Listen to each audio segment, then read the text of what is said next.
একদম পারফেক্ট ভাবে জিলাপি বানিয়ে দেখাবো। 1 কাপ ময়দা নিয়ে নিব, 4 চামচ কর্নফ্লাওয়ার, 3 চামচ চালের গুঁড়া দিয়ে দিব, চামচ ইনো দিয়ে দিব, দিব ইস্ট একদম অল্প করে, লবণ, 2 চামচ দিব ঘি, 1.5 কাপ জল দিয়ে দিব। খুব ভালো করে মিশিয়ে নিব। জিলাপির জন্য ব্যাটার একদম রেডি।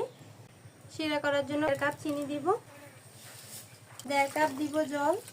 শিরা ফুটে ওঠার পর 3 মিনিটের মতো ফুটে নামিয়ে নিতে হবে। ময়দার প্যাকেট নিয়েছি, কোনার দিকটা একটুখানি কেটে নিয়েছি,